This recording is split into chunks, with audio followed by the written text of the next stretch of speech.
Well, hello there, friends, and welcome once again to another episode of the 360 Experience podcast. I'm your host, Tim Braheem, and today my guest is a friend of mine who also happens to be a client, but primarily he's a golf buddy. He's a fantastic golfer. In fact, it's a pleasure to watch him swing a club, and he hits the ball a long way. Tom Blattau is a 15-year veteran in the mortgage industry. He's currently with Leader One Mortgage, and he is a terrific leader and a terrific human being. And he is going to bring some great wisdom to our conversation today on the subject matter of how to partner with real estate agents, which is, of course, a very important topic, especially in light of the NAR ruling. But in particular, we're going to go into the subject matter of personality assessments. Tom is one of the most well-versed people that I've ever met on the subject matter of DISC assessments. Now, there are a variety of different personality profiles. Perhaps you've taken one of them at some point in time in your life. And they can be incredible tools to giving you insights that are necessary as to how to communicate with people and how to sell to them in this profession that we call being a mortgage professional. And we're going to dive into that in depth. And you're going to hear some really great insights as to how to assess one's personality and how to give that person what it is that they want in your communication with them. Now, as always, this show is sponsored by the Loan Atlas. So let me first just say to you, if you have not checked out the Loan Atlas, I definitely think that it's something that you should go take a look at. Take a look in the show notes. You can click on that link, and we have some video tutorials that can tell you a little bit about what the Loan Atlas is. I'm really proud of what we're creating and the community that we're building and how we're educating loan originators across the country and providing them with the tools and resources necessary to be successful in this market. Additionally, I would like to say thank you if you're a subscriber to the show. If you're not, I would love it if you could subscribe. The more subscribers we have, the more people that we are able to get, like Tom Blattau on the show. You can check us out on Spotify, YouTube, Apple Podcast, or if you're a Loan Atlas member, the show is contained within that learning platform as well. Give us a like, forward it to a friend, make comments on what you like and didn't like, and so we can look to improve. And thank you again for listening to this episode of the 360 Experience. And without further ado, my conversation with Tommy Blattau.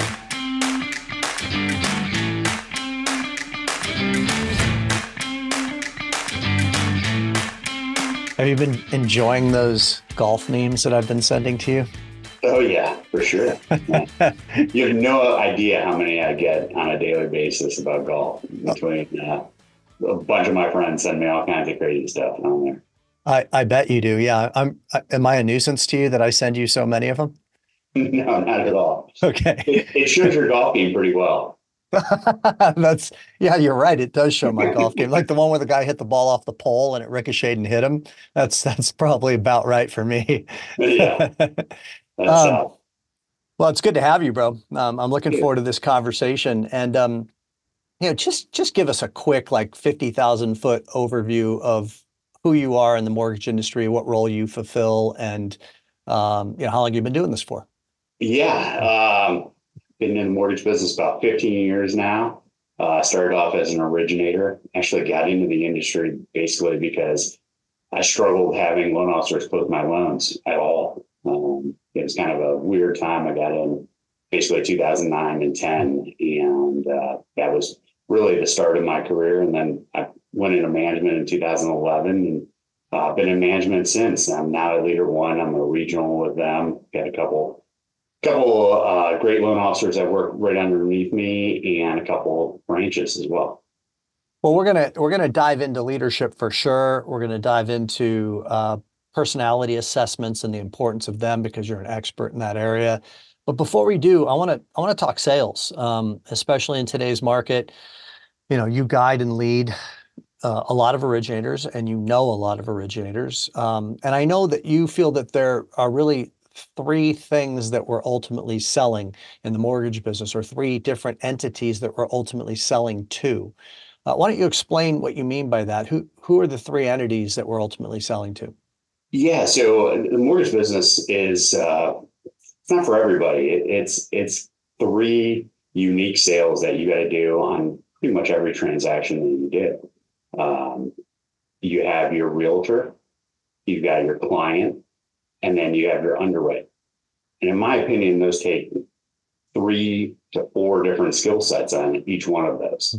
If you could sell 1 out of those 3, probably are going to struggle in this business. 2 out of 3 should make some decent money. If you could do 3 out of 3, it's definitely a career that you're going to have some longevity with. In my experience, most people focus on their client sale more than the rest of it. Or, I'm sorry, they focus more on the underwriting sale than the rest of it. And that is, to me, where sometimes lack of leadership comes in. They focus so much on guidelines or knowing how to structure a deal that they're not working on the client experience and how to garner more relationships with realtors. Yeah, and I mean, I'm going to play a little devil's advocate with that. I mean, I think this is an interesting topic that we're discussing here because I don't think that a lot of originators, in my experience, have really mastered the sell to an underwriter either. Like, I mean, I see originators who spend all their time focusing on their presentation skills to borrowers and or realtors, but like tell us a little bit more about why it's important to have a presentation and to sell to an underwriter as well. I mean, I don't want to take for granted that everybody gets what you're referring to there. Yeah. So, and knowing guidelines and how to structure a deal, in my experience, is really important to know how to do all that. But you've got 24 hours a lot of times to really look up the guidelines. You don't need to have answers immediately. You don't need to be on the spot of different things. You can always pause and say, I'm coming back. I'm going to get some more information. Today's world, you can get a file completely underwritten before they go under contract now. So you could kind of figure out what somebody sees, what an underwriter looks at. You could hire for that. And you don't have to be an expert at that, in my opinion, to be really in that next, to really excel as a loan officer. A lot of people focus on that because that's how they get their first deals, or they get really good at it. They're basically a strong processor in a lot of realms. And they think that realtors really find that important. But the realtor actually thinks that you should be an expert at it and you should never have an issue on a file, right? Like those are 2 very unique skill sets of it. And then it's important to kind of know exactly what you need to do to make it go through underwriting as quickly as possible. But again, if you hire the right people, they're going to accomplish that for you. You can do a lot of work up front, or you have more of a timeline to really gain to solve problems, basically. Yeah, I think that that there's a script in there that you kind of touched upon, but I'd want to go a little bit deeper on for a second, which is, you know, to your point of being able to buy time. I mean, I think a lot of originators are afraid that if they don't have the immediate answer, that they are in a difficult or problematic situation. And very, very early on in the business, I started conditioning myself to say, you know what, I'm not 100% sure of the answer to this. And I want to make sure that when I tell you, yes, I could do this deal, that I have properly researched it. I know who to go to. I need to have a couple of quick conversations. I will get back to you by no later tomorrow with an answer. That's a perfectly acceptable response. In fact, you're better off buying that time and couching it in the languaging of, I want to make sure that whatever I tell you I could do, I can follow through with, and then going and getting the right answer. But some originators just just shoot out an answer. Yeah, I could do it. And then they go try to scramble and figure out if they can later, which is putting themselves in a tough spot. And to your point about people who focus on processing loans, it's actually really interesting because I've coached a lot of people now over the years that started as processors. And we'll get into DISC assessments here in a little bit. They're a high C. They're very analytical. They're very good at putting together loans, which, by the way, I think is really important, especially in today's market, because sometimes it's that tough loan that you can get done that somebody else couldn't get done that opens up a doorway to a relationship. But there's also an inherent problem, and I'd love to see if you want to elaborate further on this. But somebody who has not made the distinction that they're in sales, and that they're focused so much on being a deal structurer and processing a loan per se by being really, really good at breaking down a file, that's only going to get you so far. Yes, it's going to instill confidence in you, but at the end of the day, you need to get out and talk to people who need to borrow money and people that can refer you to people that need to borrow money. So I see that as a very tough transition, Tom, a lot of the times where somebody starts as a processor, then they become a loan officer, but they babysit their loans too much. They're too entrenched in their files and they're not doing enough selling. Do you want to comment on that? Yeah. So I think about it as where loan officers start their career, right? And like we start our careers usually, well, a lot of loan officers, I did not, but a lot of loan officers start their career in a refinance bid. And they start in a call center. And that's the people that excel at that job really are great structurers of deals.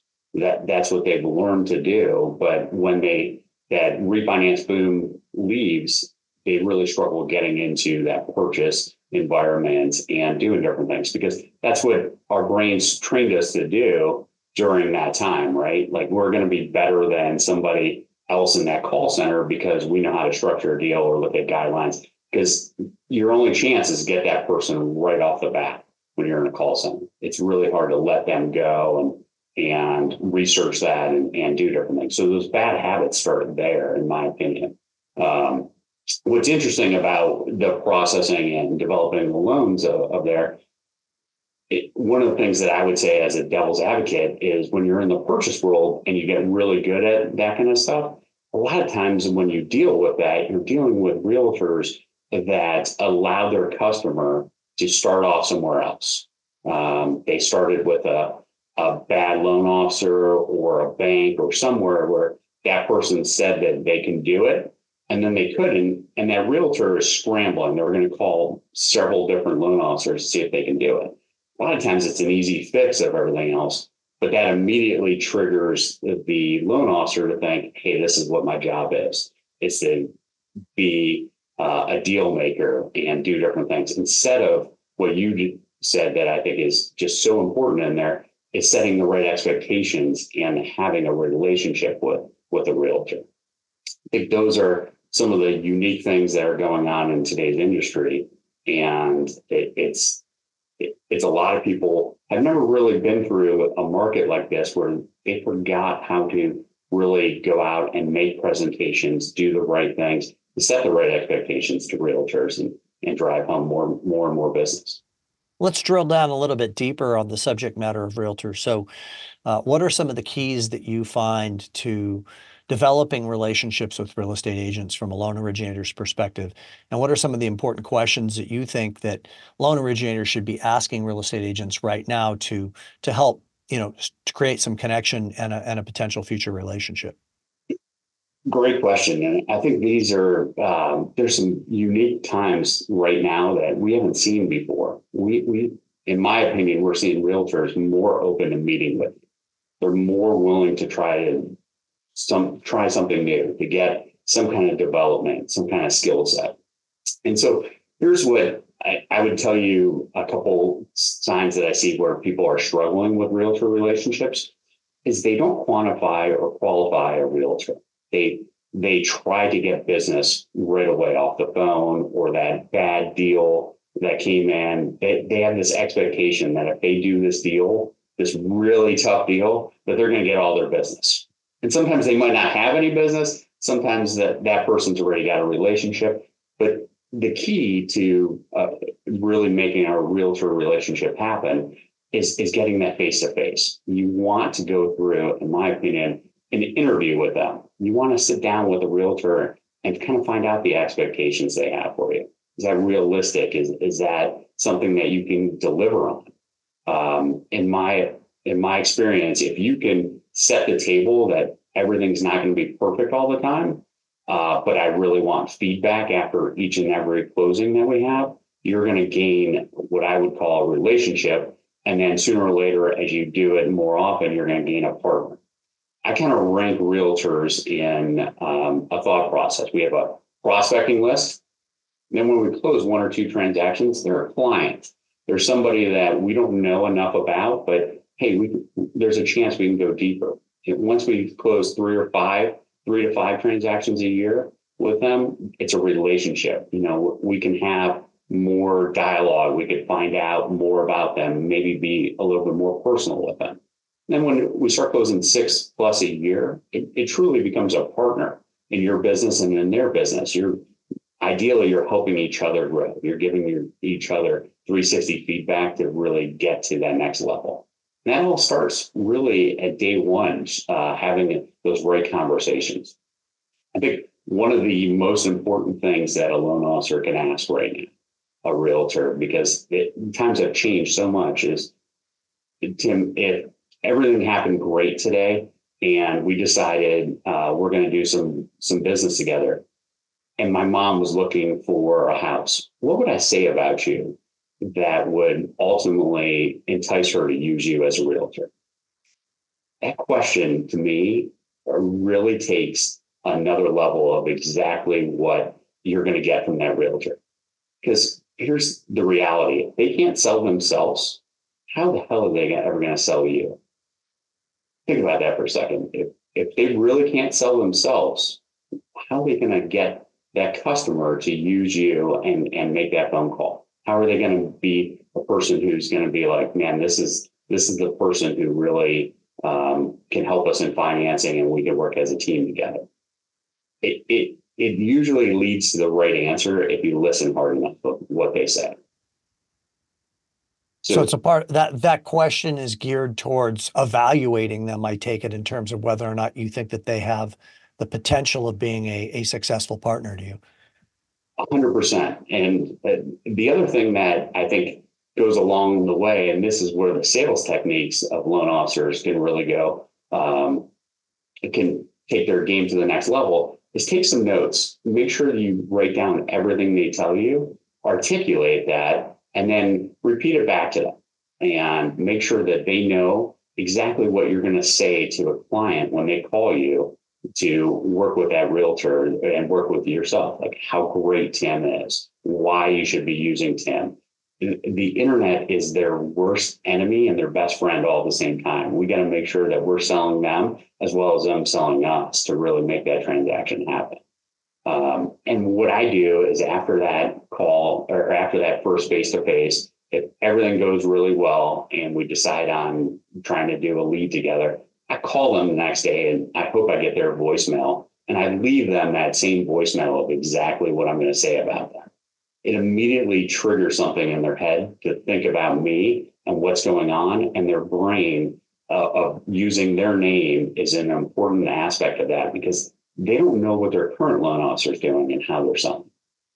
So I think there's a two-step process to really to find out how to gain that relationship, that client there. And then hopefully you get 2 or 3 transactions from them and then start building more and more of a relationship.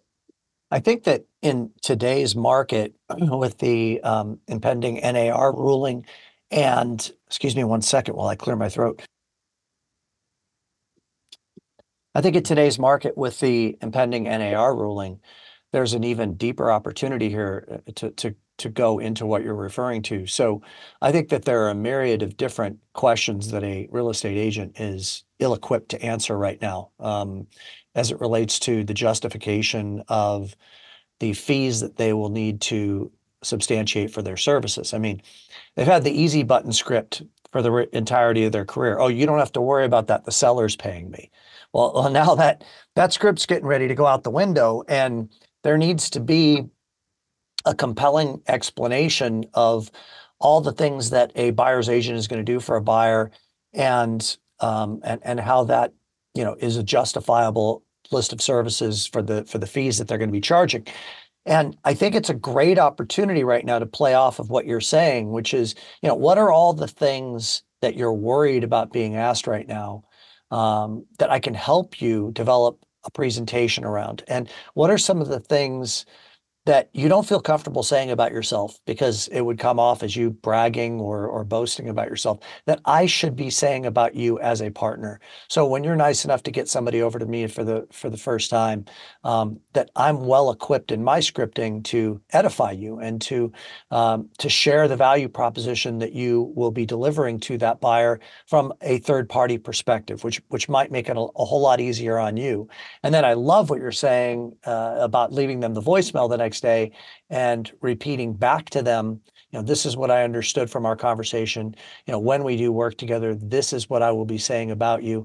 And to your point, it's a great point. Like, I guarantee you 9 out of 10, if not more, realtors don't have a clue as to what their lender is saying about them when they talk to that client for the first time. So I love all of that.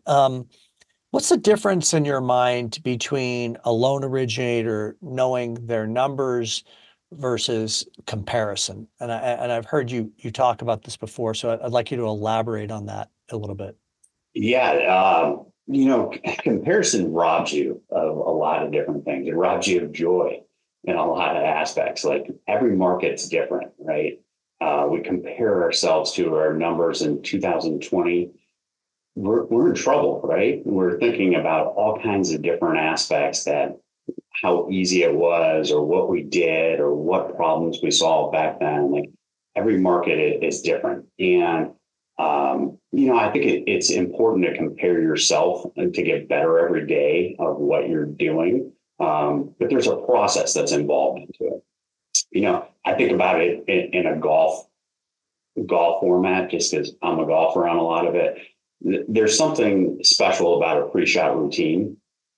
When you go through the same pre-shot routine, you start thinking about, okay, I need to do 3 things before I hit this shot. I need to visualize what's going to happen. I need to practice what's going to happen. And then I need to think about a positive thought, right? Those 3 things, if you do that every single time, you're going to be a better golfer if you do that.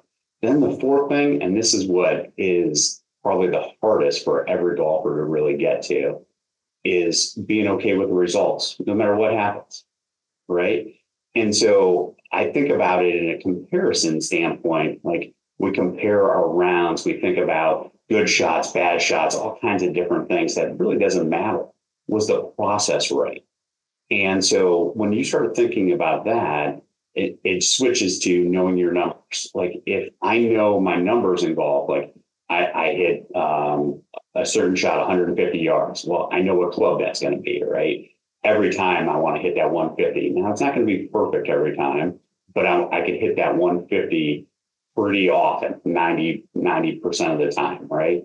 And so I think knowing your numbers is so crucial in today's market that a lot of people aren't focused on the right things. And this is where leadership comes in. Like, how many credit pulls turn into applications? How long from the time you take your first credit pull to they go under contract? How often are you converting from there? Like, a lot of people, it's just a small tweak to really improve their income or what they're trying to accomplish for their goals on everything else.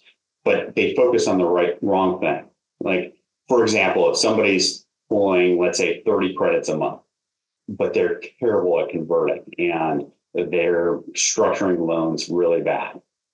A lot of times I hear originators go, if I could just pull 40 credits, if I could get more relationships, instead of trying to figure out exactly what they need to do to convert more. Because if they converted 1 or 2, it would give them the same results and they wouldn't feel like they're deflated as much. But when we compare that from 2020 or different times, it really robs us of what we're doing. We try to figure out what accomplishments might happen or couldn't happen. Yeah, actually, a comment on that, but before I do, so Bryce and Casey, I don't think that they were okay with the results when we took them down at Trump National. No, they still talk about it. Yeah, no, they can't get it out of their head. They'll take that one to their grave with them. That's that comparison. Yes, exactly. So Caleb and I had a coaching session yesterday, and it was a good long coaching session. It's always a pleasure to coach him, and he knows his numbers like no originator I've ever known. I mean, the guy's like a scientist. And he has realized that his pre-approved borrowers have gone from, like 9.5 out of every 10 historically close with him to now he's at like just under 8 out of every 10. And it's driving him bananas. Like, why is he losing, close to 2 out of every 10 pre-approved borrowers that he never used to lose before? And the focus was on, in the initial part of the conversation was on interest rate and the fact that we're all selling the same, as he refers to it, homogenized loan. It's like everybody's selling the exact same product, a 30-year fixed. It's like there's not really any other product in the market unless it's non-QM or you're doing a buy down on that 30-year fixed. But I mean, it's, there's just one thing being sold right now. So it makes it ultra competitive. And, access to information, long period of gestation between the time that you got them approved and the time that they buy, which leads to,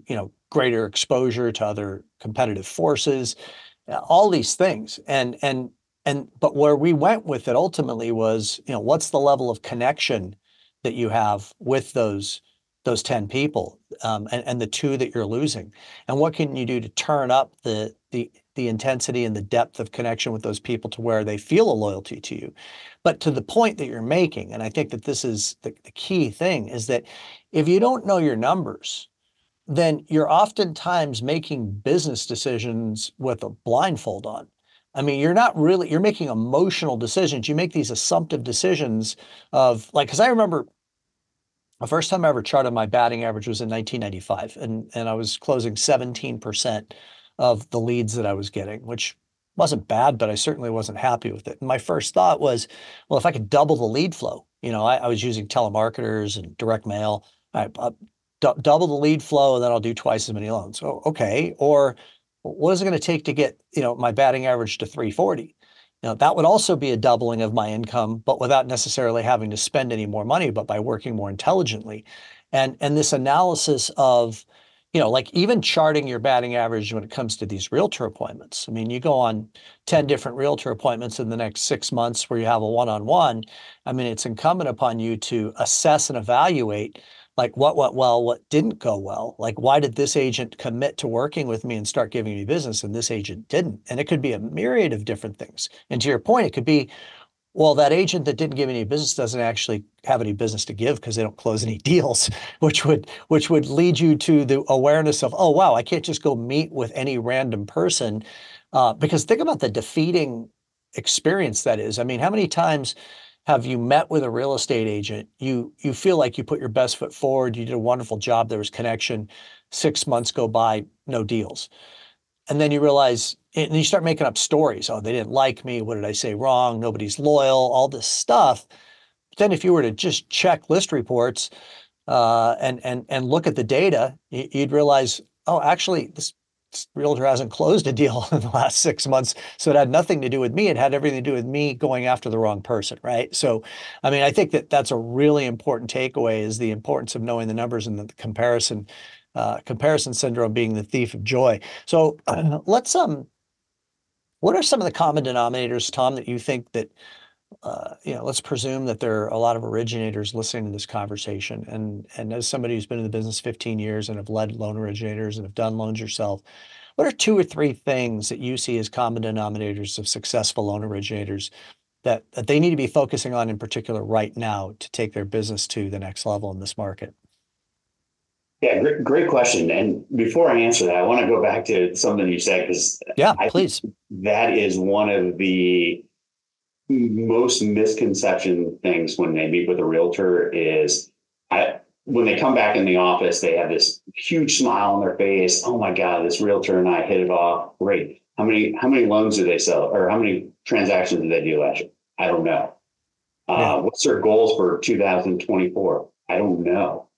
When are they going to send you their first deal? I don't know. Well, why was it so great? Oh, we just talked about all kinds of stuff, our kids and everything else. And it literally defeats them if they don't get that deal, that next call or something like that. And sometimes they don't have that business. And it's really an opportunity to learn a lot about that person and what makes them tick. And then also those expectations just makes a huge difference when you ask those kind of questions on that first meeting. You have a chance to set yourself up for success for a long-term relationship. Yeah, I'm glad you circled back to that. Let's drill down just a little tiny bit deeper Sure. than that, because it's like, where are they getting their business from? Yeah. Right. And that's a key component. Like, are they like a realtor who gets their business from past client referrals and has some type of a social network that is prolific? Maybe they're you know, part of the, a foundation that they get that they network in, or the local school or whatever, is a very different realtor as it relates to the quality of leads they have than a realtor who sits floor time in their office and takes cold calls or goes and door knocks, right? Like, I mean, that's a different lead. It's not any different than a loan originator who gets a cold lead versus a warm lead. I mean, if the realtor is getting a warm lead, they're going to have a much greater control of the transaction and where that person goes to do their financing versus if it's a cold lead. And then to your point, like, one step further is like, and maybe you could elaborate on this, like, how do we assess? I mean, you said it earlier about their ability to articulate their own value proposition. And you pointed out, how could you expect them to articulate yours if they can't articulate theirs? But I think it's an interesting exploration of, how do we assess whether a realtor is a good referrer, right? Because like, just because, I mean, you can look at the data and maybe they closed 10 deals last year, but if it shows that 6 of those were buyers, and those 6 buyers were, went with 5 different lenders, um, we could discern from that potentially they're really not a very good referrer of the buyer to a lending partner. They kind of just let the buyers find their own lending partners. I mean, there are realtors out there who actually perceive it as, it's too much risk to make the referral because it can make me look bad. So I'm just going to let them know that, they should go online and search. I mean, how do we uncover that in the dialogue so they're not coming back into the office with a smile on your face and you don't have the answers to all those questions? Yeah. Awesome question. And here's what I would answer to this, because most realtors don't, most realtors that are in that realm don't perceive a loan officer as a value add to themselves. And so how do you uncover that? How do you do different things? One of the things that I like to do is ask them an expectation of, tell me a time when a loan transaction went really well. What happened? Tell me about that. Like, what was the communication like? What was everything else? And then I simply ask them a very simple question. Did you use that person again? It immediately lets me know how they answer that question, how loyal they are, and how much they perceive that as value. And then if they don't answer that well, I ask them another simple question. I go a second deeper on there. Tell me what would be valuable to you from a loan officer that you could see me as a partner.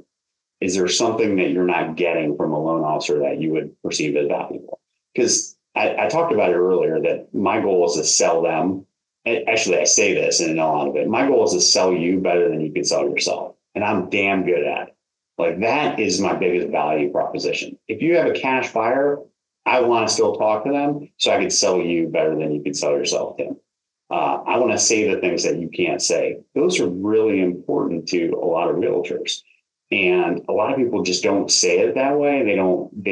They assume that that's going to happen or something of that nature, but that value add goes a long way.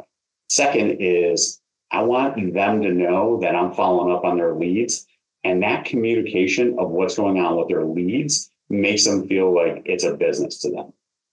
Because a lot of times what I do that I think is really important from a soft sale perspective is, every week I'll do an Excel program with the lead that they sent me, their name, their phone number, their email address, and the notes of the last time I talked to them, whether that was closed loan, current transaction, somebody that's in credit repair, somebody that is out shopping for homes. And I do this because a lot of really good buyer's agents, to talk about personality profile, are high eyes, and they're terrible at follow-up. They forget. It just happens so easily for a lot of them. So when you think about it, if I can become the person who's basically creating some structure in their life, they're going to be able to close more transactions. And they're going to think that I did it, but really they did it. They're the ones who are reaching out to those clients more often. They just forget to do it. and they create that personal connection, the good ones. And so with the new changes in NAR and everything else, you're going to see a lot of realtors probably leave the business, and the good ones are going to be really good at articulating that. One of the things we started creating was a buyer's presentation now, because they have listing presentations, right? But nobody's created this buyer's presentation of all the things that they do, kind of step by step of everything else. And we do it without focusing on ourselves, but focusing more on the realtor, so they can hand something to somebody, like a takeaway after they're done having that conversation, showing them the value. Because we came from a world where value wasn't as important to realtors. Like, you started your business where value became important. Right now, value is important. You've got to be able to do something that is unique. And sometimes you feel like it's not unique, but articulating makes a big difference in it. I've been playing around with this concept. It's an ever evolving, brainstorm of my own around this issue of the NAR ruling and how to present to a real estate partner.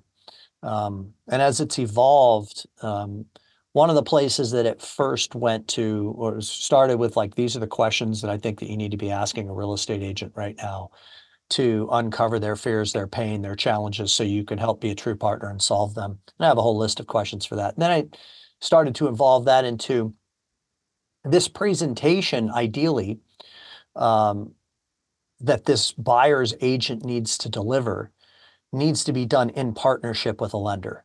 And it should have these elements that we're talking about like, what do I need to say about you when you refer somebody over to me? Let's work in tandem.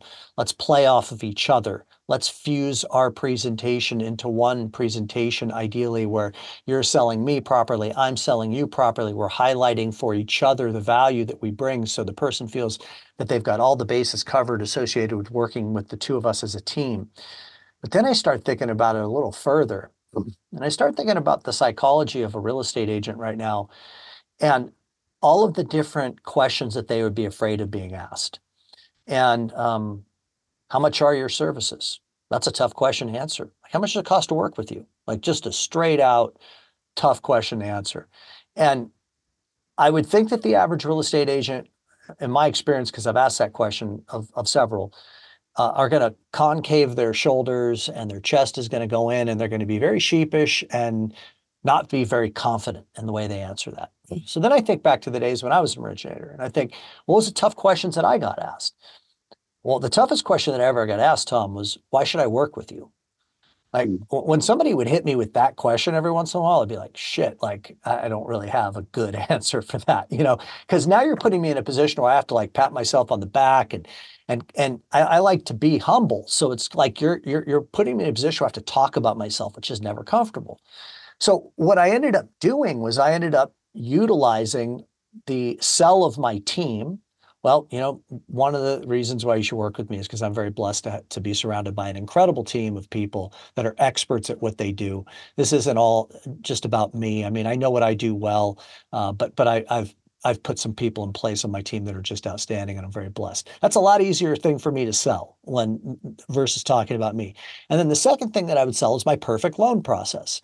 Okay, so then I started thinking the other day, I'm like, what I would do right now if I was a loan originator is I would build out a template of a PBP, the perfect buyer process. So from the time that lead makes initial contact with you as a real estate agent, all the way until after the transaction closes, and every step in between, what are all of the things that you're going to do step by step, 30, 40 steps, whatever it is, in a document, and let's infuse in there the times when I come into the fold and what I do to add value to that person. And let's get out in front of that question that you don't want to be asked by proudly saying, as a part of my initial presentation, I'd like to present to you my perfect buyer process and explain to you how it works and all of the things that I'm going to be doing for you. The difference is that now I can proudly, first of all, you look at a document like that and you're proud of it, because left to your own devices and leaving the buyer to their own devices, they're only going to focus on a couple of things. You're going to put me in your car and you're going to show me property and you're going to write a contract for me. But there's way more that you're going to do. Like you're going to research school districts for them. You're going to line them up with a home warranty policy. You're going to review the home inspection report with them and get certain things fixed on the property that weren't a part of the initial contract. I mean, et cetera, et cetera, et cetera. There's many things. So if I'm a buyer's agent and I have a presentation, to your point, that is my perfect buyer process and all the things that me and my partner, Tom Blattau, my lending partner, are going to do for you. Now, all of a sudden, when they say, how much does it cost to work with you? I'm saying, well, I'm glad you asked that question. Let me show you all that's going to happen. I'm going to do all of this for you for just 2.5%. I'm going to feel a lot more confident about putting that 2.5% number out there once I've displayed all of the value that I'm going to provide versus being asked to just shotgun out a percentage without there being any context around it. What do you think of that idea? Is that something that you think has some merit? Yeah, I think a lot of people on the real estate side really it's going to change the way they present themselves in a value proposition. And the people that are going to be really good at it, I think it's going to allow them to really own the market in a buyer's agent spectrum. Because the way I've known real estate for a long time is the power agents are usually listers, right? They have a system in place. They're a power agent. They've done mailers, and then it's word of mouth, and then it's past clientele, all those things that come on, and you see their signs everywhere. In every market, there's 1 to 5 realtors that just kind of dominate a market from the listing side.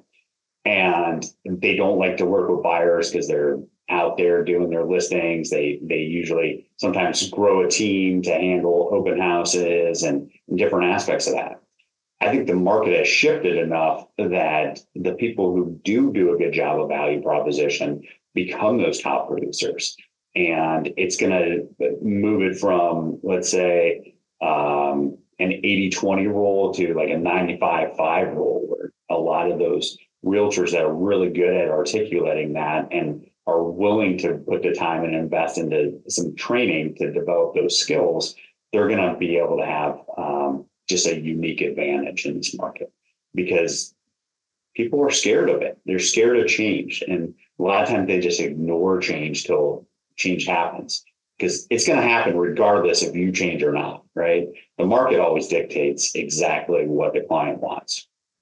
So they don't have those skills yet, a lot of them. And because they start off getting a bunch of leads and they like working with people, but they don't know how to do that sale aspect of that.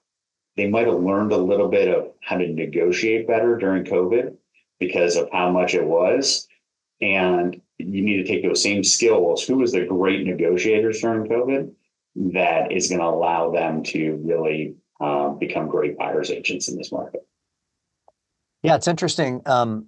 As you're saying that, I'm realizing what you said earlier is really important, which is asking questions in your initial consult with them or your initial conversation with them that help you assess their ability to sell. Mm-hmm. Because in the past, you could kind of get away with being a so-so salesperson as a real estate agent and still do some deals. But now you're going to need to really be a good salesperson, like a confident salesperson that could truly articulate your value proposition. So how can you uncover and assess whether this person has the abilities to sell or not? Because if they don't, they're probably not going to be doing this 3 years from now. And if they do, they're probably going to rise to the top and be even better than they are today. Let's talk about personality assessments. I want to spend a decent amount of time on this because I think it's a fascinating topic. I think you're as knowledgeable about it as anybody I know. To put a little context around this for everyone that's listening, there are a variety of different personality assessments out there. I don't like to refer to them as tests. I'm very particular about that choice of languaging. It's not a test. There's no pass or fail. It's an assessment. This is who someone naturally is. You've got Myers-Briggs and Colby and the Enneagram and a whole bunch of others that I don't even know the names of. But the one that I've always been I mean, that I've known about for 25 to 30 years and have used like exhaustively in that period of time is disc. And I know that that's your wheelhouse as well. So share with everyone, and if you have context around disc, don't tune out, because what you're going to learn here from Tom is some nuances to disc that maybe you've never heard before that are incredibly important, both in team building and in sales. So I'd like you to take us through the disc model, Tom, and share a little bit about it and just run with it. I mean, integrate into this conversation anything you want as it relates to sales, as it relates to your culture, et cetera. Sure, sure. So DISC to me it's a personality profile, but if you go underneath the layers of it, it's how and why people make decisions. Basically, at the end of the day, it's how and why they make decisions. And if I told you that if I can know how you're going to make a decision, you're going to have a clear advantage over somebody else, right? And I could tailor my sales approach or my conversations to make it feel like I make decisions the same way you do. That is at the basic realm of what you should understand from a DISC profile. If somebody makes decisions differently, it's good to have team members that see the world differently, that make decisions differently, because then you get a 360 approach to understanding why and how they do that. And sometimes you're blind to some of those things. So there's 4 assessments or 4 personality profiles, and everybody kind of has usually 1 high, 1 low, and then it could be a variety anywhere else. You could have 3 high, 1 low, but it's important to know how you make decisions, and then also your blind spot, your low on there. So high Ds, usually 10% of the country, they're extremely dominant. They're quick to make a decision. They don't care about people's feelings. They're really a person who is a natural born leader in a lot of different things. They're going to make decisions very quickly. Sometimes within 2 to 3 seconds, they're going to be dominant in a conversation. They're going to be an introvert. They're going to do a lot of different aspects to really make sure that they win. And that's an important key to them. High eyes, they're your people, friendly people. They're outgoing. They smile. They're not scared to wear or neon, excuse me, and all kinds of different things to really. That was a nice slip there. Yeah. I'm sure all of our friends at Neo loved that. It wasn't on purpose.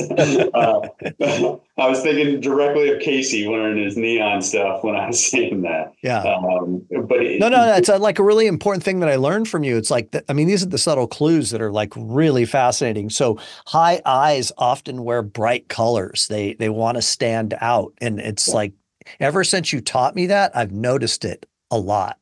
Yeah. And it's easy. You can literally walk up to a stranger that's wearing something that's standing out on a lot of different things, and they will smile. They'll become your friend within 30 seconds right away. They're looking for fun. They're looking for friendship a lot of times, and they're okay with that. It's like an immediate thing, where a high D will wear a lot of black and red, like very power colors on everything else. And high eyes talk with their hands. They're easy to get along with. They're really bad at follow-up, and they procrastinate, because think about it as they're juggling 6 or 7 dishes in the air. And they can never complete all of them because they're trying to always do everything, and they take on too much a lot of times, but they're always going to come out on top on where high S's. They're a lot of times they're people that want to be in a follower position. They want to be the person who gets told what to do. They want to be neutral on a lot of different aspects. They're steady Eddies is the way I like to think about them. And they are highly emotional, but don't show a lot of emotion. And they, in my opinion, are the toughest people to sell to, because the one thing that they do that really a lot of people think is a good selling tool is they nod and go along with everything you're saying. And they tell you yes. They hate saying no. But at the end of the day, it eats them. They can't say the word no. It really bothers them on a lot of different things. And loyalty is really important. You need to slow down your communication with them. You need to break things down in parts. And I think that's just a really important aspect of that, because they're going to be loyal. They're going to be the people that stay in a job 20, 30 years. They're not going to make very rash decisions. And here's how they make decisions. That's, I think, extremely important, is they make decisions based on others. Their circle of trust is what I like to call it. So if somebody in their circle of trust doesn't like what one of the things that somebody said to them, they are not going to like it. So you really got to bring that back. They have a lot of buyer's remorse, and you got to become into that circle of trust if you're selling to a high S. And then the last is a high C. Those are people that are a lot more analytical. They're very much an introvert. They're somebody who's going to wear clothing that's going to almost look like a uniform. Even though it might be jeans and a t-shirt, it's the same kind of t-shirt. It might be different colors. Once they figure it out, they don't want to make that decision. It just becomes an easy process to them. And they always think about what's the worst thing that can go wrong. That's a very hard thing sometimes, because they're automatically pessimistic. They have to have a process in place. So when you're thinking about selling to them, if they're thinking about what's the worst thing that can go wrong, you've got to meet them at that level of understanding they need all the facts to make those decisions, all the important details, because they want to do their homework. They're a lot more prepared than a lot of people. And sometimes they're brash, but when they're brash, it's usually based on facts, not emotions, on different things. One of the unique things that I like to teach realtors on DISC is when a high C goes to buy a home, a buying sign that they do, and this is probably the most unique thing that a high C does, they'll pull out their phone and they'll GPS everywhere they have to drive. Gym, work, school, whatever it is, whatever there's part of their day or week, they're GPSing that. Because they're thinking about what's the worst that could go wrong, what's the traffic like, what's certain things that go on. Once you start understanding that it's literally how they make decisions and why they make decisions, this becomes a lot easier. And then you tailor your selling techniques to make them feel like you're making the same kind of decision. Let me do a quick summary. Sure. And I'm going to embellish a little bit of my own into the equation to add on top of some of the things that you shared. And then what I'd love to do is have you give a specific, we'll take each of the personalities and have you give a very specific strategy as to how to sell to that person. So, so a high D, they're direct, they're dominant, they're very type A, natural born leaders, want to be in control of the conversation, make quick decisions. They want to be the chief. Like they move fast. They are moving on to the next thing all the time. I'm a super high D, and especially when I'm dealing with a high S. What I notice is, excuse me, when I'm dealing with a high I, whenever I'm with a high I, it makes my D come out more, because they're like wanting to embellish on everything. And I'm just like, let's get to the fucking point here, man. Like I got shit to do. Let's go. Okay. So that a D is going to be somebody who wants to take control. And by the way, I find that a lot of your borrowers that you're dealing with are a high D, if there is a high D in the marital relationship, because they would be the one who would naturally take charge of making the decisions on the financing. High I, shake hands, kiss babies, center of attention.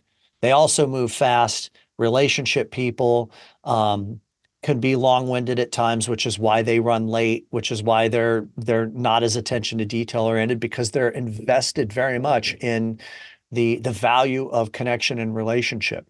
High S moves slow, doesn't want to be the lead, wants to be the Indian, not the chief.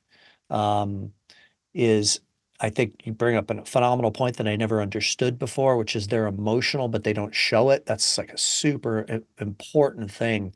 I've never had anybody other than a high S in my partnerships in life. So that's a good thing for me to learn is that, yeah, like they didn't tell me they were pissed off, but they were pissed off. Um, and then a high C. That's called the teapot effect.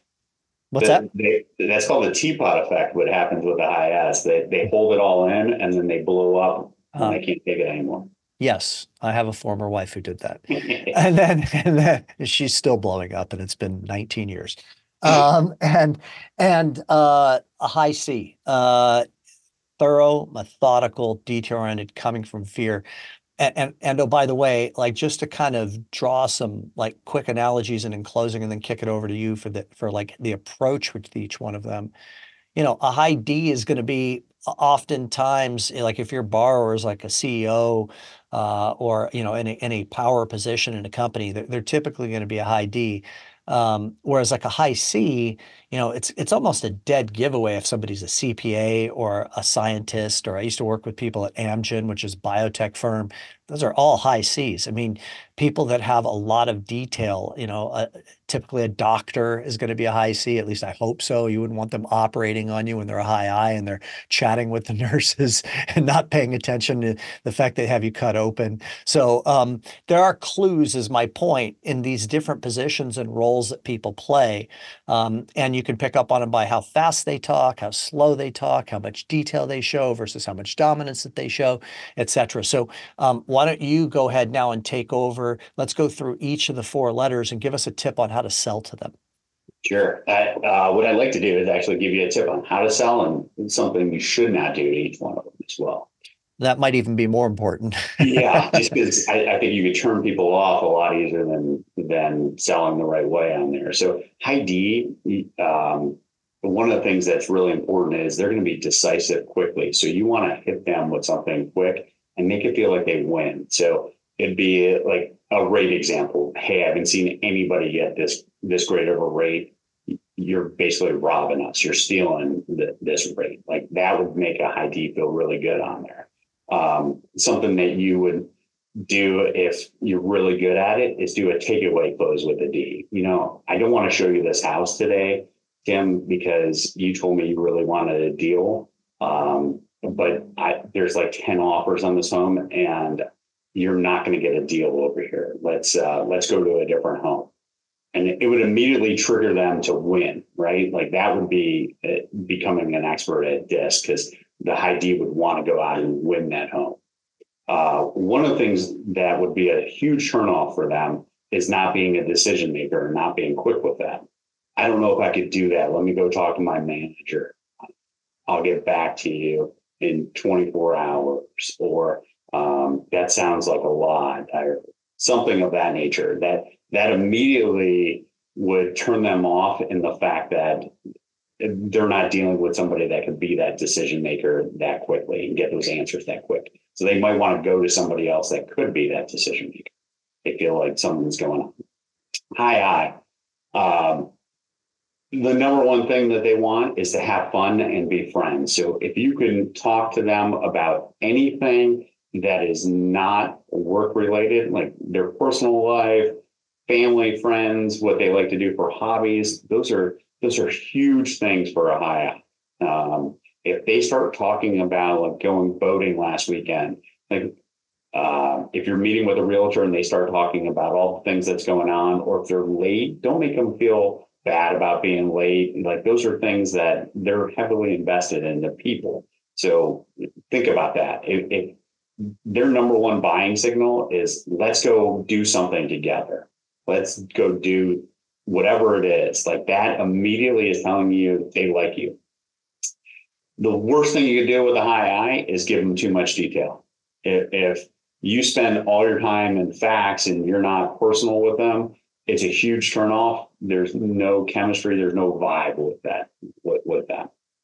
High S's. High S's are interesting because you have to break things down and go really slow with them.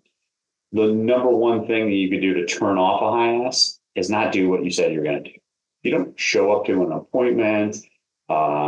If you don't call them when you said you were going to, if you send them a paperwork that was inaccurate of what you said, they immediately have a trigger in their brain that gives them almost a conspiracy theory that you're out to get them, that there's something wrong, that you don't like them. And that's a really hard thing, but it's a really important aspect of doing the right things with high S's.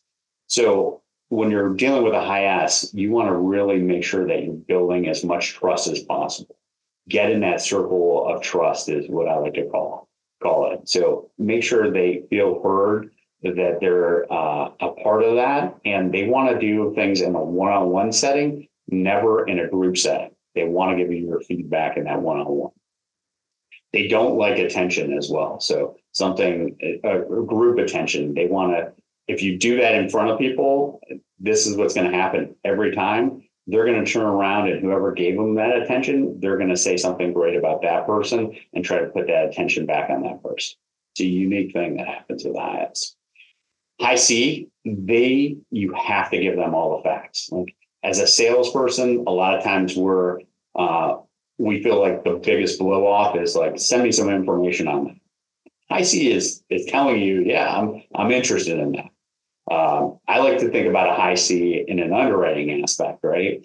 I think here is the one way that you could sell an underwriter better than anybody else is you want to do your homework. If they don't agree with you, you want to make sure you show them that you did the homework, look up the guideline, did something. Hey, here's what I see from this. I know you see something different. Let's set up a time in 3 hours or next day. You don't want to attack them on there. Like, you want to make sure that they have enough time to do their own homework and then have a conversation. Because ideally, if you're not a high C, you want to have a conversation to really get your point across, and you don't want to make it emotional.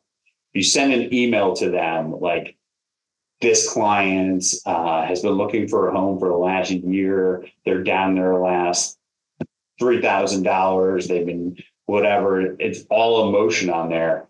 The high C is totally turned off. Well, that doesn't help me. That doesn't help the guideline. So don't back them into the corner, and make sure that you're showing them that you're meeting them halfway by doing some homework, giving them some facts on different things. So I'm going to ask you in a moment if you have any suggestions. I mean, obviously, you're not going to do a disc profile on every one of your borrowers or on any of your real estate agent partners or accountants or whatever. But I do believe that there are some ways to do a decent job of assessing someone based upon these 4 personality profiles, based upon your brief interaction with them. But before you get to that, I'll add one tip for each of the 4 different profiles based upon things that I used to do in working with disc to sell. So a high D.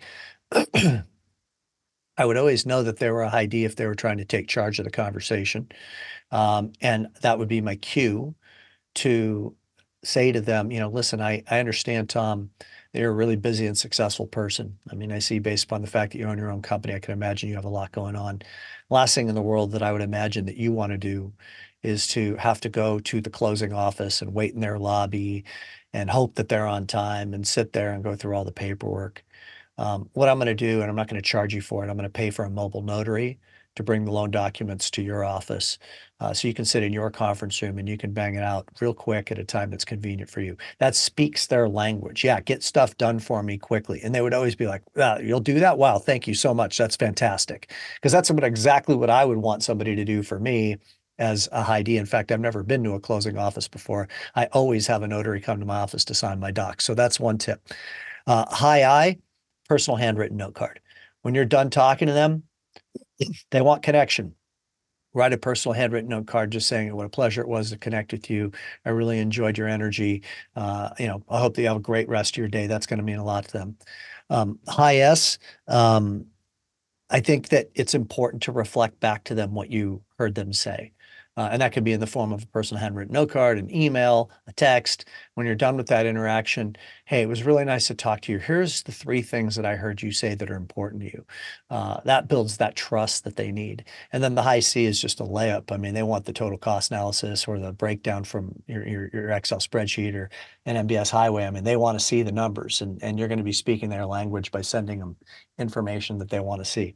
So how would you assess, and you're welcome to comment on any of that too, by the way, but how would you assess each of these four personalities? What's the cheat sheet on that? Yeah, those are great, Tim. I think those are outstanding on just knowing that from the buyer's perspective of talking about that. Speed is very important in ID. I really like the notary thing on there. So you can assess their disc profile by several different ways. Cars they drive, clothing they wear, how their tone in their voice, their dominance. Are they a hugger, a handshaker? Do they not want to be near you? All those things are important. So high D, when they shake your hand, they're going to immediately put their hand over top of yours. Like they're going to show you the dominance. It's going to be a hard shake, and literally their hand's going to go over top. High I might be more of a hugger on doing different things. Same with a high S, maybe on doing different things. High C wants to stay away. The body language is different.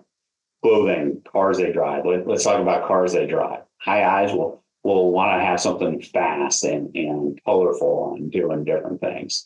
High S's will have more something neutral on a lot of different things. High C's will have something that's what they feel is practical to them. It could be a truck, it could be a Tesla, it could be anything. It's just what's out there. And high D's usually will go with the biggest, baddest car on the market. Something that makes them sit taller, feel powerful on a lot of different aspects.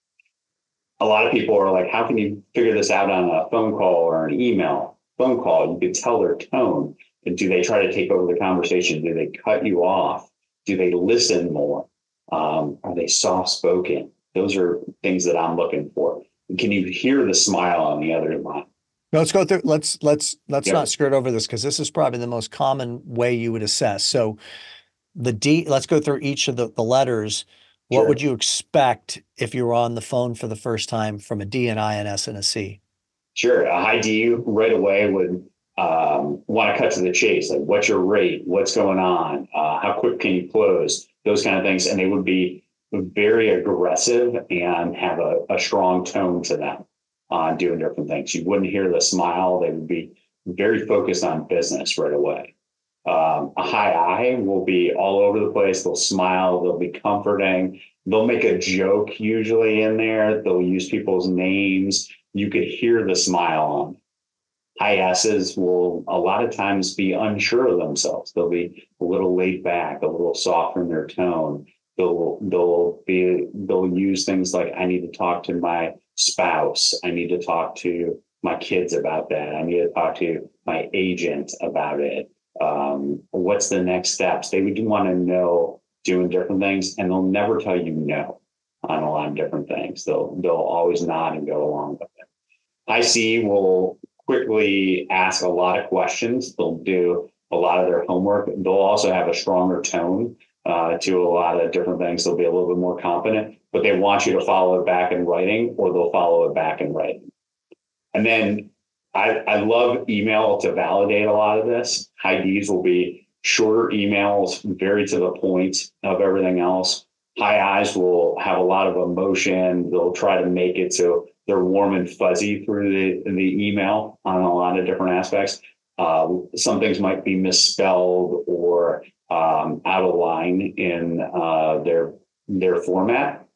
High S will ask a lot of questions, be a lot more emotional in their emails, but also detailed in their emails of everything. They'll never be committal to a lot of different things. The way they ask and answer things are non-committal a lot of times. And then a high C will ask for a lot more details of everything else. They will be the person who questions your loan estimate or some obscure addendum on a contract that you haven't seen before. They're like, why do we have this? Like they'll be the ones that are asking those kind of questions, and it will be in the right format, the right paragraphs. Everything will be flowing the right way. One of the things that I found extremely helpful from an AI perspective for loan officers out there is, if you're writing an email back to somebody, a customer, a realtor, or anybody like that, and you kind of assess what their gist style is, go put that in Chat GPT and say, hey, format this for a high I to really enjoy this email. Format this for a high C to really pick up this email. Like, make me look like I'm a high C. You Wow, can that's a brilliant strategy. I love change that. a lot of different things on there. And if you're not good at it, it allows you to really start figuring out how to be better at a lot of it. Especially like we know our underwriters are high C's for the most part. Processors should have some C or S in a lot of them. You can change your tonality just based on that kind of stuff and garner better and better relationships because of it. I love that chat tip. And I'll just add one thing on the high I find, tell me if you agree with this, that high I's tend to be a little louder Oh in yeah. their tone. They're like animated, like I could pick up a high I on the phone in a second versus a high Mm-hmm. D, which is like more direct and quick talking. High S is going to be more demure, very late, quieter. And then the high C is going to be just analytical to the nth degree. So let's in bringing this conversation down the home stretch, I'd like to stay in this topic, however, which is how do we integrate this in our relationships with our work colleagues and or relationships in our personal life? Maybe you could share some suggestions on that. Yeah, good ones. I think it's good to do this every couple of years with your work colleagues is to remind them that everybody um, everybody makes decisions differently. It doesn't mean it's wrong or right. It's just they make them differently on there, and you got to know that their communication, their decision style is different. And if you have a really good mortgage team, you should have all the gist styles on there. Like I think about an underwriter as a backstop to making sure that we don't make mistakes and the company's going to be around for a long time, right? Those are really important things. If somebody's committing fraud or something like that, that allows a loan originator to really protect themselves on doing different things. Like we might be highly emotional to that, but it could save you your whole career. It could save your whole life on a lot of different things. High S's in the work style environment just bring everybody together. They're team players. They care about what everybody else is doing and their emotions of there. A lot of times, I would almost call them like tattletales in a lot of realms of like so and so didn't really like your change in comp plan when they're bringing to a manager or something like that. And sometimes it's really important that they created enough confidence with that person to share that information that you don't want to hurt that confidence or hurt that confidentiality of everything else, but it allows you to become a better leader or a better originator of that, to know that, hey, sometimes you're rubbing somebody the wrong way, or you made a decision that hurt somebody, or you didn't see something. So it creates that blind spot. High I's, I think, when you're out there, they're great momentum builders for your team in a lot of aspects. Like they're always positive. And in this market, I know we've talked about it, Tim, and some of the things that you do with L360 is high I's are going to be more positive in bad markets. They're going to create that mindset that we're going to get through it. It's not that big of a deal. Like if you do all the right things, you create more friendships, more positivity in the universe. You're going to do better things. You're going to be a better person. Like those are huge things in today's market that I think a lot of high S's and C's miss. They think about all the negative things, that comparison and rob and joy. It makes a big difference. And high D's, they're going to be the ones that are going to be a lot of times your A players in a lot of different scenarios. And they're going to get you through those tough times because they're not a person who's worried about somebody's feelings and doing different aspects, that they're going to charge through different things. They're going to find a way to win. And I think if you look at it through an aspect of, what I would say is, you look at it through an aspect of, oh, that's just what a high D does, not what Tim does or something like that. It helps validate some of the things that go on, but it also allows you to have better conversations with that person. What I mean by that is like, hey, you really rubbed the processor wrong because you're like, I need this file done tomorrow. And the processor might have 25 files going on right now, right? And she might be like, why does he always get special treatment or something like that? Like, if you learn that that person is just trying to win and they're going to do that every single time, it's going to allow you to think about it differently. Like, how do I help everybody win? How do I do different things? How does everybody have that mentality? It's important. When you're thinking about your relationship at home with a spouse or anything, I always like to think about it as opposites attract, right? If you have a really solid relationship with a spouse of somebody out there, it's good to have somebody that does do a lot of the decision making and somebody who's willing to allow that person to make the decisions. It's good to have somebody always thinking about what's the worst thing that can go wrong instead of always being so positive sometimes, because you might put too much money into some kind of investment, or you might get crazy in credit card debt because you're like, all right, the market's going to turn around. You're so positive about it.